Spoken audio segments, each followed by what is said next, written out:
Apa itu musim hujan?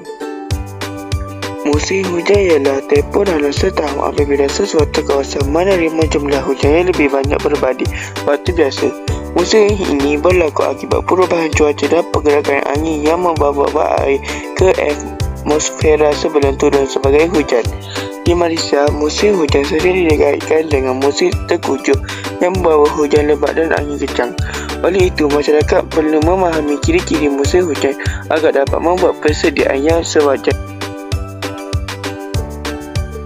Punca berlakunya musim hujan. Musim hujan berlaku akibat proses semula jadi yang melibatkan peningkatan air, pembentukan awan dan pemeluapan air di atmosfera. Apabila awan menjadi semakin tebal dan berat, titisan air akan jatuh ke bumi sebagai hujan. Selain itu, faktor seperti angin monsun dan perubahan turut mempengaruhi jumlah hujan yang diterima di sesuatu kawasan.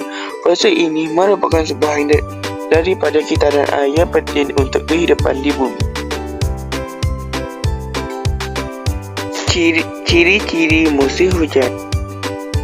Musim hujan mempunyai beberapa ciri yang mudah dikenali. Antaranya ialah cuaca yang lebih mendung, hujan yang turun dengan kerap dan kelembapan udara yang tinggi. Selain itu, suhu persekitaran biasanya lebih sejuk berbanding musim panas.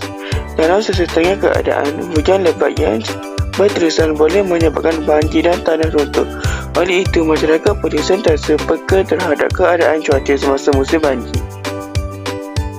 Kepentingan musim hujan. Musim hujan memberikan banyak manfaat kepada manusia dan alam sekitar.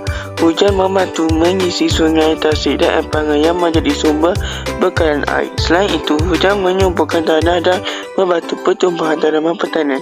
Hidupan India juga mendapat manfaat daripada sumber air yang mencukupi. Oleh itu, musim hujan memainkan peranan penting dalam menjaga keseimbangan alam semula jadi. Langkah-langkah menghadapi musim hujan. Masyarakat perlu membuat persediaan yang mencukupi untuk menghadapi musim hujan. Antaranya ialah memastikan sistem saliran sentiasa bersih, menyediakan peralatan kecemasan dan mengikuti maklumat cuaca yang dikeluarkan oleh pihak berkuasa. Selain itu, orang ramai perlu berhati-hati ketika memandu dalam keadaan hujan bagi mengelakkan kemalangan. Langkah-langkah ini dapat membantu mengurangkan kesan buruk musim hujan. Kesan musim hujan. Walaupun membawa banyak manfaat, musim hujan juga boleh mendatangkan beberapa kesan negatif. Hujan lebat yang berterusan boleh menyebabkan banjir, jalan licin dan gangguan kepada aktiviti harian.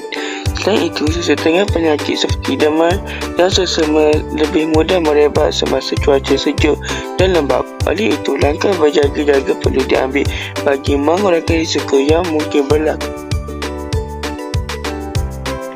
Peranan masyarakat semasa musim hujan. Setiap individu mempunyai tanggungjawab untuk menjaga keselamatan diri dan orang lain semasa musim hujan. Masyarakat perlu mengelakkan pembuangan sampah ke dalam lokan dan sungai kerana boleh menyebabkan salinan tersumbat. Selain itu, mereka juga perlu membantu golongan yang terjejas akibat banjir atau bencana berkaitan hujan. Sikap prihatin dan kerjasama antara masyarakat dapat membantu mengurangkan kesan musim hujan terhadap kehidupan sehari.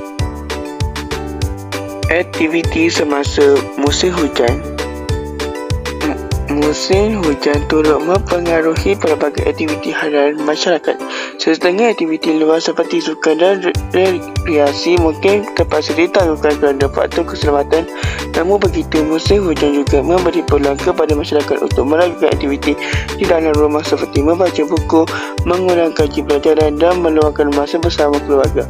Selain itu, petani juga dapat memanfaatkan air hujan untuk menyuburkan tanaman mereka.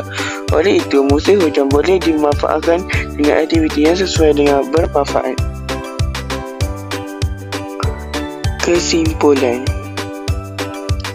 Kesimpulannya, musim hujan merupakan fenomena semula jadi yang membawa pelbagai manfaat kepada manusia dan alam sekitar. Walaupun terdapat beberapa kesan negatif seperti banjir dan gangguan aktiviti harian, musim hujan tetap penting untuk memastikan bekalan air dan keseimbangan ekosistem terpelihara. Oleh itu, setiap individu perlu memahami kepentingan musim hujan dan mengambil langkah yang sesuai untuk menghadapi dengan selamat.